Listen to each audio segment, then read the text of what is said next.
Assalamualaikum warahmatullahi wabarakatuh. Berjumpa kembali bersama saya, Neneng Nur Intan, mahasiswa Magister Pendidikan Dasar Universitas Terbuka, dengan NIM 501232334. Pada kesempatan kali ini, saya akan memaparkan tentang pemanfaatan teknologi kecerdasan buatan atau AI dalam dunia pendidikan. Ini merupakan tugas diskusi dari mata kuliah Studi Komparatif Pendidikan Dasar di berbagai negara. Perkembangan teknologi digital membawa perubahan besar dalam dunia pendidikan. Teknologi tidak lagi hanya sebagai alat bantu, tetapi sudah menjadi bagian lingkungan belajar. Secara umum, fungsi teknologi dalam pendidikan ada 3. Yang pertama, sebagai alat bantu pengerjaan dan perhitungan. Yang kedua, sebagai lingkungan pengembangan konsep, di mana siswa dapat bereksperimen dan berkreasi. Yang ketiga, sebagai sarana penguatan keterampilan, khususnya keterampilan abad ke-21, seperti berpikir kritis dan kolaboratif. Salah satu contoh nyata penerapan AI dalam pendidikan adalah ChatGPT. ChatGPT mampu memahami konteks dan menjawab pertanyaan secara alami seperti manusia. Dalam pendidikan, AI dimanfaatkan untuk membantu siswa memahami materi, menyusun latihan soal otomatis, memberikan umpan balik cepat, serta membantu guru menyiapkan pembelajaran yang lebih efektif. Artinya, AI menjadi mitra baru bagi guru dan siswa dalam proses belajar. AI memiliki berbagai kelebihan, baik bagi guru maupun bagi siswa. Bagi guru, AI bisa membantu guru dalam menyusun rencana pelaksanaan pembelajaran dan bahan ajar dengan efisien, memberi inspirasi pembelajaran inovatif, serta mendukung diferensiasi sesuai kebutuhan siswa.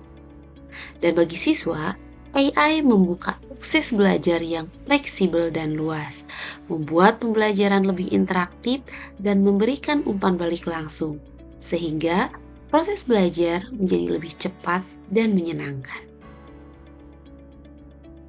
Namun, kita juga perlu menyadari beberapa kekurangannya. Yang pertama, muncul resiko ketergantungan yang bisa menurunkan kreativitas siswa.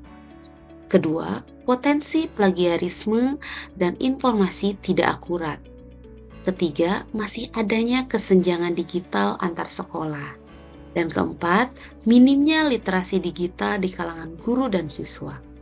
Hal ini menunjukkan bahwa penggunaan AI perlu diimbangi dengan pengawasan dan edukasi yang tepat.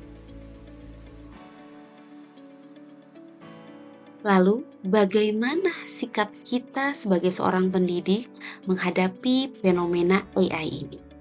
Sebagai pendidik, kita perlu bersikap kritis dan selektif terhadap penggunaan AI. Sebaiknya dimanfaatkan sebagai alat bantu, bukan pengganti guru. Guru juga perlu menumbuhkan etika digital pada siswa, serta terus meningkatkan kompetensi digital dan pedagogis agar mampu mengimbangi perkembangan teknologi yang cepat. Dalam penerapan di kelas, guru memiliki beberapa peran penting. Antara lain, guru sebagai fasilitator pembelajaran digital. Kemudian, guru juga harus bisa menjadi motivator agar siswa tetap aktif dan kreatif selama proses pembelajaran. Filter informasi dari hasil teknologi sangat dibutuhkan. Kemudian, guru juga harus menjadi model etika digital dalam penggunaan AI secara bijak. Kemudian, apa contoh penerapan di kelas yang sudah saya lakukan, khususnya di kelas 2? Saya menggunakan ChatGPT untuk mencari referensi berupa gambar, cerita, dan lain-lain untuk mendukung pembelajaran. Selanjutnya, saya juga membuat media ajar interaktif dan soal berbasis hot menggunakan bantuan ChatGPT. Kemudian, saya juga sering menyusun lembar kerja dengan variasi yang menarik agar siswa lebih nyaman dan senang belajar di kelas. Selanjutnya, saya diminta merefleksikan video They Made Obelisk 2. Setelah saya menonton film tersebut, saya sangat takjub. Video tersebut menggambarkan masa depan yang serba digital, di mana teknologi layar transparan, sensor pintar, dan sistem interaktif hadir di berbagai aspek kehidupan. Dalam konteks pendidikan, teknologi seperti ini membuat peluang untuk pembelajaran yang interaktif, imersif, dan kolaboratif.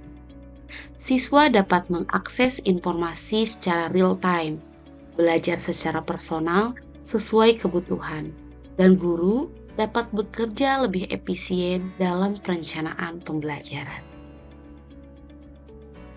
Lalu, dari tayangan video tadi, apa manfaat teknologi dalam konteks pendidikan? Yang pertama, interaktif dan imersif, di mana membuat proses belajar lebih menarik dan partisipatif. Kemudian, manfaatnya sebagai akses informasi cepat, di mana siswa dapat memperoleh data real-time tanpa batas ruang dan waktu. Kolaborasi terlihat lebih mudah. Guru dan siswa dapat bekerja bersama melalui perangkat yang terhubung. Kemudian terciptanya pembelajaran personal. Teknologi dapat menyesuaikan materi sesuai dengan kebutuhan siswa. Kemudian juga teknologi membuat efisiensi tinggi, di mana dapat mempermudah guru dalam administrasi dan perencanaan pembelajaran. Lalu, apa persiapan kita sebagai pendidik dalam menghadapi kemajuan teknologi? Untuk menghadapi era teknologi ini, pendidik harus siap beradaptasi. Pertama, ubah mindset bahwa guru bukan satu-satunya sumber belajar. Kedua, terus belajar dan mengasah kompetensi digital. Yang ketiga, integrasikan teknologi secara bermakna ke dalam pembelajaran. Selain itu, guru juga perlu menumbuhkan keterampilan abad 21, yaitu berpikir kritis, kreatif, kolaboratif, komunikatif, serta menanamkan etika digital dan nilai-nilai humanis dalam pendidikan. Sebagai akhir dari paparan saya ingin menarik kesimpulan bahwa pemanfaatan ChatGPT dan teknologi digital membuka peluang besar untuk menciptakan pembelajaran yang lebih kreatif dan efisien. Namun, seperti yang tergambar dalam video A Day Made Obelisk 2, kemajuan teknologi menuntut pendidik untuk terus bisa beradaptasi tanpa meninggalkan nilai-nilai kemanusiaan. Guru perlu menggunakan teknologi secara bijak, menumbuhkan etika digital, dan memastikan pembelajaran tetap bermakna bagi peserta didik. Itulah presentasi yang bisa saya sampaikan. Mohon maaf apabila masih banyak kekurangan. Wassalamualaikum warahmatullahi wabarakatuh.